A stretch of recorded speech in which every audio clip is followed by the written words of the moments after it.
आज मैं सभी विद्यार्थियों को जो आज शिक्षा प्राप्त कर अध्ययन, शिक्षण और प्रशिक्षण प्राप्त करके अपनी जिंदगी के नए मुकाम की ओर, नए भविष्य बनाने के लिए आज इस कैंपस से निकलेंगे। भारतीय विद्यापीठ अपने आप में एक प्रेरणा का स्थल है। मैंने आज इस कैंपस में इस विद्यापीठ की स्थापना शुरू करने वाले आदरणीय स्वर्गीय पद्म राव कदम जी के जीवन दर्शन को देखा। किस तरीके से एक छोटे से गांव से निकलकर अध्ययन करने यहां पर आए, फिर एक शिक्षक की भूमिका निभाई, लेकिन एक संकल्प था, विचार था कि शिक्षा से ही समाज में सामाजिक बदलाव आ सकता है, शिक्षा से व्यक्तित्व का निर्माण हो सकता है और इस प्रदेश और देश को विकास की ओर ले जाना है। तो हमें एक शिक्षक समाज, एक शिक्षित समाज की आवश्यकता है। ये विचार और संकल्प के साथ उन्होंने सामाजिक परिवर्तन करने के लिए एक छोटा सा पौधा, एक छोटे से विद्यालय 1964 में लगाया। उस समय भी उनका एक ही विचार था कि जो आदिवासी इलाका है, जो शिक्षा से वंचित इलाका है, उस आदिवासी इलाके के अंदर, उस वंचित इलाके के अंदर किस तरीके से शिक्षा की रोशनी, उजाला पहुंचाकर मैं महाराष्ट्र और देश के विकास में अपना भी योगदान दे सकूं। और ये जीवन दर्शन अपने आप में हम सबके लिए प्रेरणा स्थल है। जब हम देखते हैं कि किस तरीके से अभाव में जिंदगी जी, अभाव में रहे, लेकिन सपने बड़े थे और उस संकल्प को पूरा करने के लिए आत्मविश्वास था। यही आपके जीवन में होने वाला है। आपका जीवन भी इसी तरीके से, हमारे यहां पर हम पुरानी शिक्षा, गुरुकुल शिक्षा को जीवन दर्शन को देखें तो शिक्षा समानता का भाव देती है, बंधुत्व का भाव देती है। जाति समाज से उठकर एक सब बैठकर एक साथ एक शिक्षा के मंदिर में अपनी शिक्षा ग्रहण करते हैं, दीक्षा प्राप्त करते हैं। और इसीलिए चाहे राजाओं के राज के समय भी राजपुत्र भी और सामान्य गरीब व्यक्ति भी उसी तरीके से गुरुकुल की शिक्षा प्राप्त करता था। और गुरुकुल की शिक्षा प्राप्त करने के बाद जो उनको शिक्षा मिली, दीक्षा मिली, जो जीवन के अनुभव मिले, उस अनुभव के आधार पर अपने जीवन के नए रास्ते चुनता है। और इसी तरीके से आपका जीवन भी इसी तरीके से कि आज आप इस कैंपस के अंदर विद्यालय, विद्यालय से महाविद्यालय, महाविद्यालय से चिकित्सा, विज्ञान, अलग अलग कोर्सेज के अंदर जो आपकी रुचि थी उसमें आपने अध्ययन किया, शिक्षण प्राप्त किया, प्रशिक्षण प्राप्त किया। अब जीवन की नई चुनौतियां आपके सामने हैं। ये चुनौतियां भी हैं और ये अवसर भी है। आप विचार करो, जो समय जना शिक्षा के मंदिर हुआ करते थे, न स्कूल हुआ करते थे, आज समय कितना परिवर्तन हो गया है कि आज मैं देख रहा था कि जो डिग्री प्राप्त करने वाले विद्यार्थी थे उसमें 75% छात्राएं थी। ये पूना की धरती है। इसी पूना की धरती पर ज्योतिबा फूले, सावित्रीबाई फूले ने महिला शिक्षा के लिए आंदोलन करना पड़ा। एक समय था जब महिला शिक्षा के लिए आंदोलन करना पड़े। ये धरती सामाजिक परिवर्तन की धरती है। ये धरती आध्यात्मिक परिवर्तन की धरती है। ये धरती वीर शिवाजी जैसे योद्धाओं की धरती है। हम वीर शिवाजी के जीवन को देखें, किस तरीके से वीर शिवाजी ने इसी धरती से मुगल शासकों से युद्ध लड़कर अपने राज को बचाने के लिए, अपने हिंदुत्व को बचाने के लिए, देश को बचाने के लिए एक जीवन की ऐसी प्रेरणा दी कि हर व्यक्ति के अंदर आज भी छत्रपति शिवाजी का जीवन हम सबको प्रेरणा देता है। और इसीलिए शिक्षा के अंदर भी इसी तरीके से हमारे सामाजिक आंदोलन करने वाले हों, आजादी के आंदोलन की लड़ाई लड़ी हो, आध्यात्मिक आंदोलन की शुरुआत की हो, और उन महानुभावों ने जिन्होंने अपने जीवन चुनौतियों से लड़ते लड़ते और किस ऊंचाइयों पर प्राप्त की, उनका जीवन दर्शन हम सबको प्रेरणा देता है। आज मैं जब म्यूजियम देख रहा था, उस म्यूजियम में कई चुनौतियों के रास्ते बताए थे। कितनी जीवन में चुनौतियां आती है, कितनी आपदा आती है, कितनी संकट आती है, और कैसे एक नौजवान अपनी चुनौतियों से, आपदा से लड़ते लड़ते किस मुकाम पर पहुंचता है। इसी धरती पर अब्दुल कलाम आजाद भी इसी विश्वविद्यालय में आए थे। उनके जीवन को भी इसी चुनौतियों का पूर्ण जीवन था। एक छोटे से गांव से निकले,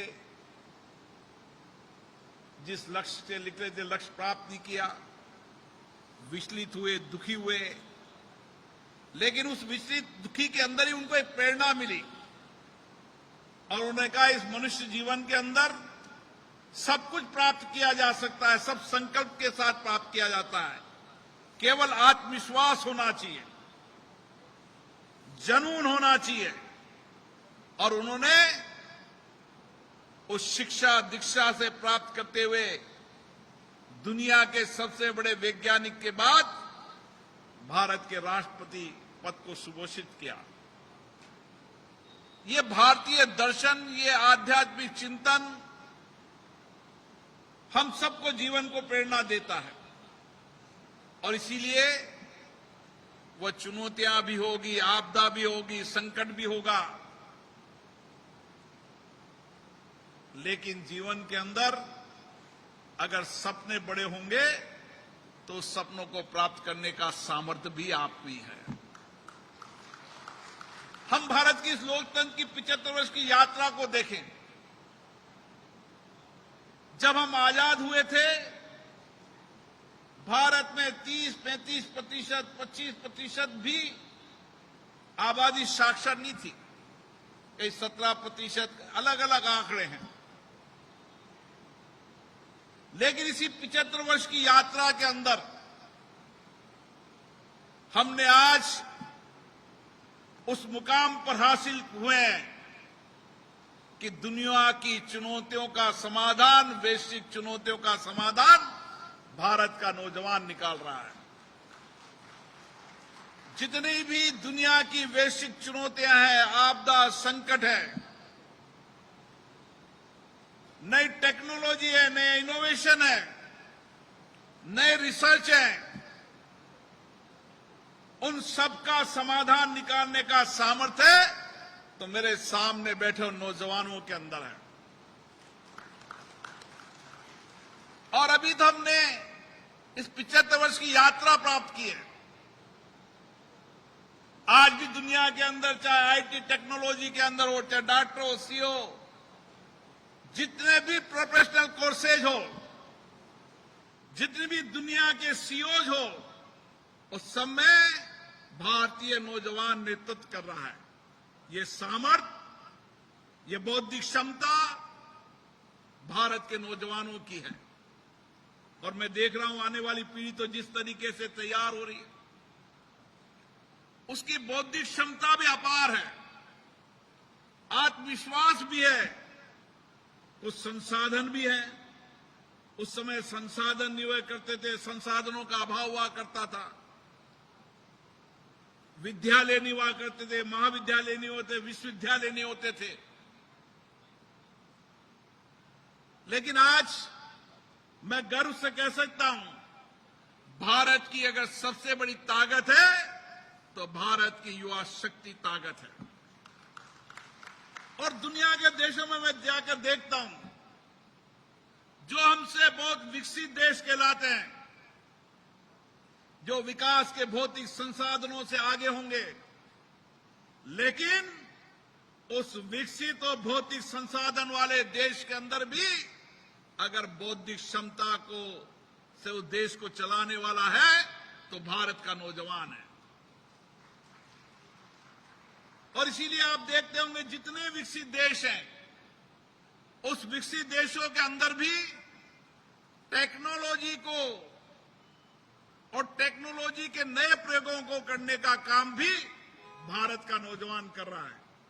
इसलिए आप में अपार बौद्धिक क्षमता है, अपार सामर्थ्य है, सपने बड़े हैं, लक्ष्य भी बड़े हैं। दुनिया की हर चुनौतियों का समाधान भारत का नौजवान करेगा। हम वसुधैव कुटुंबकम संस्कृति के जीने वाले, संस्कार वाले लोग हैं। इसलिए हमने कहा कि जो वैश्विक चुनौतियां हैं, वे चुनौतियां केवल एक देश की नहीं है। इस वैश्विक चुनौतियों के समाधान का रास्ता हम निकालेंगे। और इसीलिए आप देख रहे होंगे, चाहे टेक्नोलॉजी को पर्यावरण के अंदर हो, और जितनी भी आपदा, जितना भी संकट आया हो इस देश के अंदर, उन सब आपदा संकट के अंदर भी इसी धरती से हमने उस आपदा संकट चुनौतियों को निकला है। और पूना की धरती तो विशेष रूप से, जब आपदा आया, कोरोना आया, तो उसका दुनिया कहते हैं कि रिसर्च दुनिया के विकसित देशों के अंदर होगा।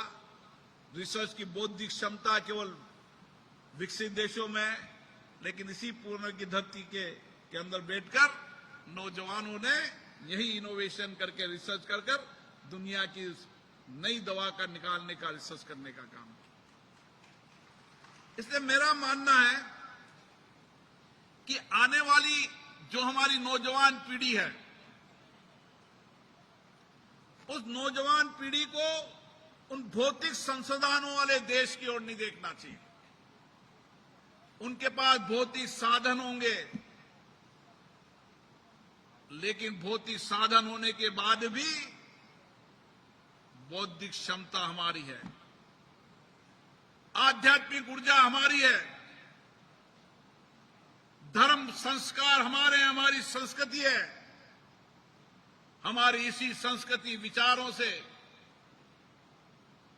इसी संवाद चर्चा से, इसी विचार मंथन से हमने आजादी के बाद भी रास्ते निकाले, और आजादी के पहले भी भारत के अंदर वैश्विक रूप से आध्यात्मिक धर्म और संस्कृति के रास्ते निकाले। क्योंकि हम शांति, धैर्य और संयम हमारे जीवन में है। साहस भी है, धैर्य भी है, संयम भी है, आत्मविश्वास भी है, बौद्धिक क्षमता भी है, नए सोचने, नए चिंतन की सामर्थ्य भी है। ये सब ताकत भारत के नौजवानों में है। और इसलिए आप देख रहे होंगे कि आध्यात्मिक जब संगम होता है तो उस आध्यात्मिक संगम में करोड़ों लोग, देश और दुनिया के लोग आते हैं। ये हमारे आध्यात्मिक संगम की ताकत है। भौतिक सुविधाओं और भौतिक संसाधनों से दुनिया के अंदर विचार नहीं दिए जा सकते। विचार हमेशा आध्यात्मिक और चिंतन और बौद्धिक क्षमता वाले व्यक्ति विचार देते हैं। और समाज के अंदर व्यक्ति रहे न रहे, उसके विचार चलते हैं और वो विचार हमको प्रेरणा देते हैं। इसलिए स्वामी विवेकानंद जी ने जब शिकागो की धरती पर कहा था, आज भी ये विचार भारत के नौजवानों को नई सामर्थ्य देते हैं, नई प्रेरणा देते हैं। इसलिए आज हम जब इस कैंपस से निकल रहे हैं, इस कैंपस में डॉक्टर पतम राव कदम जी के जीवन दर्शन को देखो, उनसे प्रेरणा लो कि कठिनाई, चुनौती, आपदा कितनी भी हो, लेकिन उस चुनौती आपदा से अवसर को निकालकर उन्होंने उस कैंपस को खड़ा किया है, जिससे आज आप निकल कर जा रहे हैं।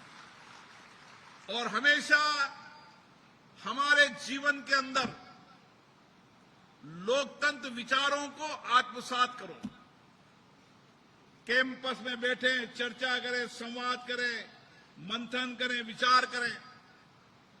जब कभी मन में थोड़ा बहुत भी अवसाद आए, मन में जरा सी चिंता आए, तो मित्रों के साथ बैठकर जब मंथन करोगे, विचार करोगे, चर्चा करोगे, संवाद करोगे, तो जीवन का रास्ता अपने आप निकल जाएगा।